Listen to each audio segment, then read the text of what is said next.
guys.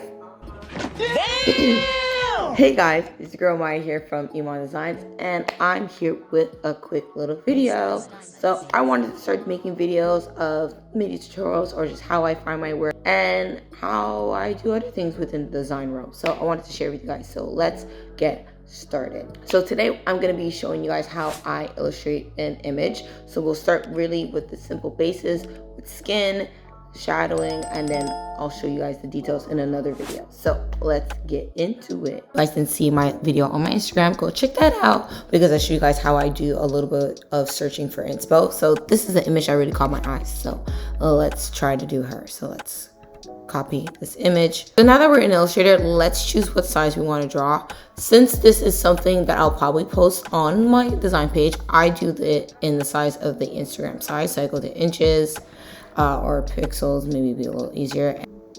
Instagram size is 1080 by 1080. So let's do that. I put it in RGB. That RGB means red, green, blue, and those are like the standard colors for web posts. And press create. So now that I have this page open, let's put our image in. So we can press paste. I like to scale it to match the size. What's good about this picture, it's already shaped like a square. So we can do that here, line that up to whatever you feel great. You can use whatever image you want. So this is the first layer. So let's call this BG for background and lock that so that when we're drawing on top, we don't have any issues. So how I get started is I click on this button here. It's called create a new layer.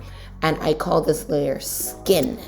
So this is how I start my images. I always start with the skin first. So what I do first is try to zoom in and where I think the most general color, obviously there's like several color tones here, but that's shadowing and highlights and so on and so forth. So I click the I command on Mac, and then I try to sample a color which I think is a good even color that comes up for her skin tone. And this is the color that comes up, this brownish color here.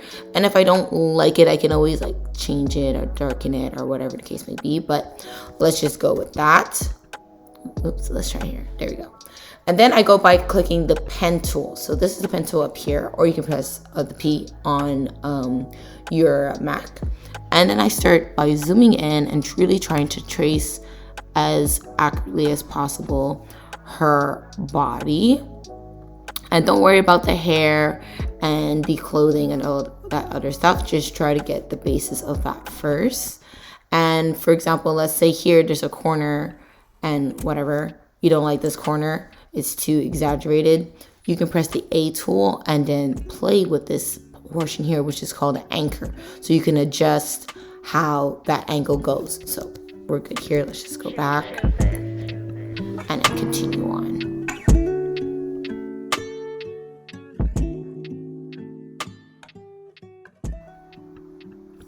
What I like to do for these images is I try to find images that are pretty good resolution. This doesn't look like the best. Oops, even want to go up here, sorry. The better the resolution, the better. So it makes it easier to draw. Also the images with high contrast, colors. It's easier to pick up. So when you're drawing, you're not getting lost in the items. So once I get here and it's a little difficult to see, I try to lower the opacity, which I probably should have done in the beginning. But yeah, lower the opacity so you can still see what you're doing. Continue her contour of her face, her jawline. Try to make it as smooth as possible. And with practice, the more you do this, the easier it becomes. This is just how I actually learned how to do it while I was in Cégep. And I tried it for a project and ended up continuing to do it. And now I do it a lot more, and to the point that I sell prints now of my work. So it's pretty cool. Wow, there you go. So now we're going all the way to the end to close off this. So when you do this, it closes off the image and you have a full contour of her and you have all the little points of where you did your drawing. So now let's see, we can click on the selection and go back to opacity and bring it up so you can see the full outline, and you erase it. It looks a little scary, but you can see her ears, you see the shape of her head, her shoulders and all that. And what I see here is that I made a little bit of an error in the sense of like it's a little bumped here. So what you can do for that is, again, press the A tool and it will highlight the anchor point here, select it, and your mouse will turn white, and then you can adjust this here, lift it up, lower it, make it a little bit more even. Even sometimes I'll click on that point and I'll round the corner. So when you select a point in by clicking the A command on your keyboard, it will bring up this toolkit at the top. So I try to round the corner sometimes just to make it a little less sharp and more round, and it makes it a little more even. So you can go and tweaking those little points that you think need retouching.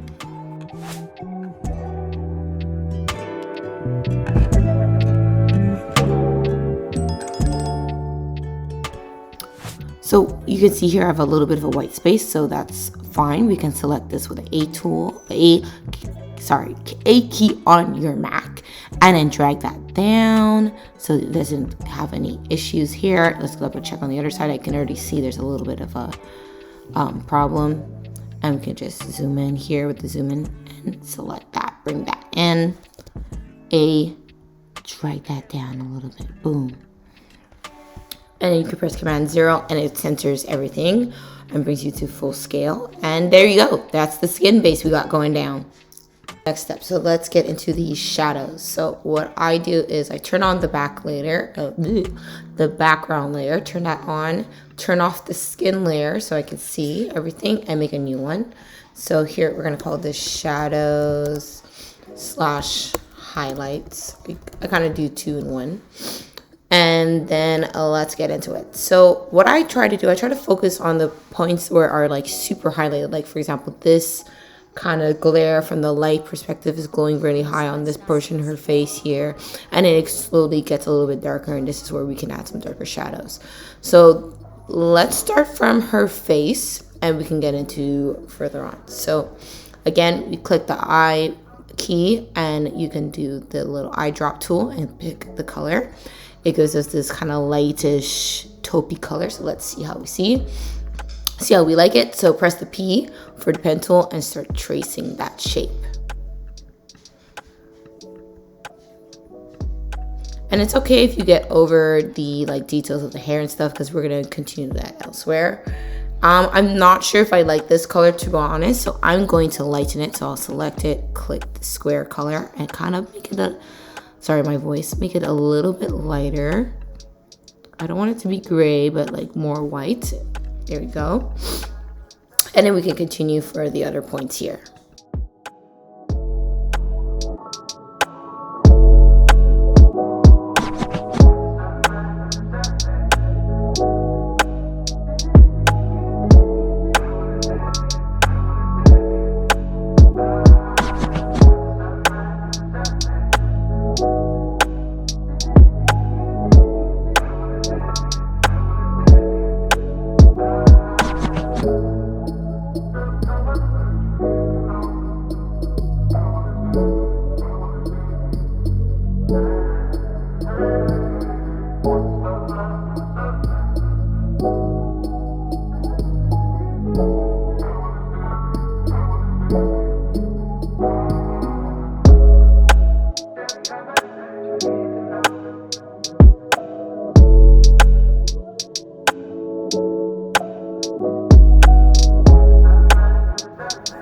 Okay guys, so now that we have the good majority of our highlights and shadows, let's turn on our skin. And look, we kind of got a little something coming on. We can turn off the background, a little bit of a face, a little bit of definition, and it depends often how I'm feeling.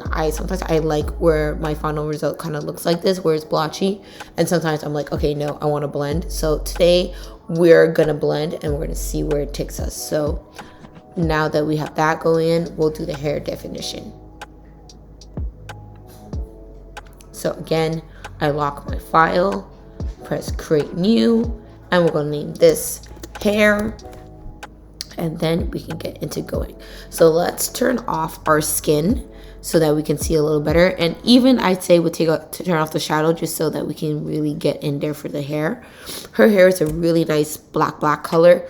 So I want to pretty much, I think, stay true to that for now, unless I want to switch it over. So let's do again, eye tool, eyedrop tool, select the color, and let's press P for pen and let's get going.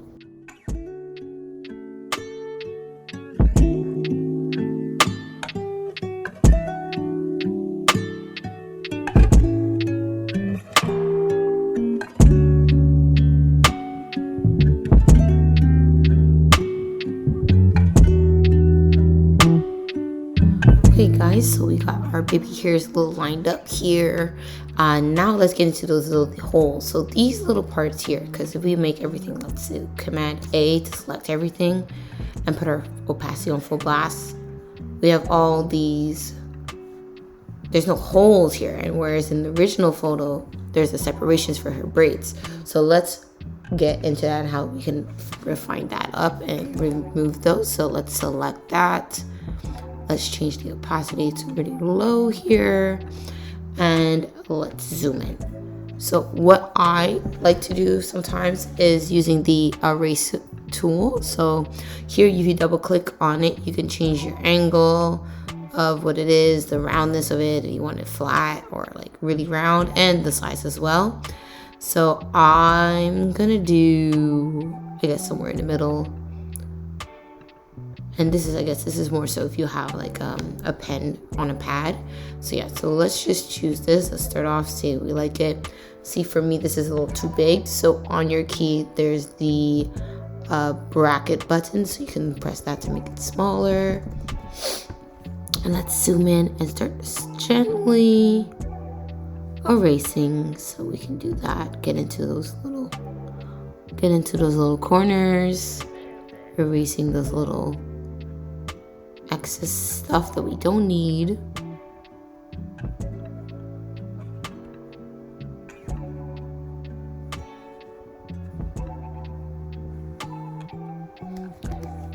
And you can select everything, delete that. And then so if you want to touch up these edges, sometimes I just play with them manually.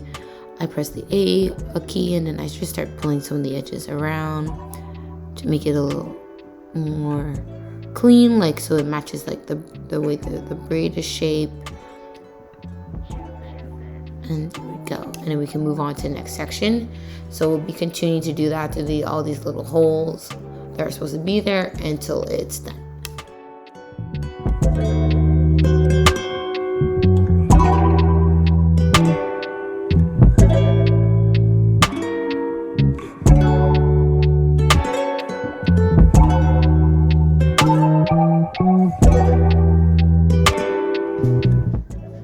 Okay guys, so this is what it's looking like here, the hair.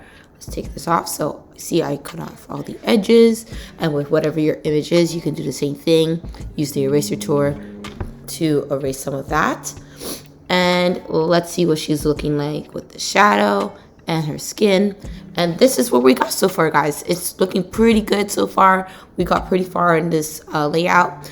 So the next video, I'll show you guys how we do the eye detailing and the mouth and just fill up all those extra pieces and the highlights in our hair. So I'll see you guys next time, and thanks for watching.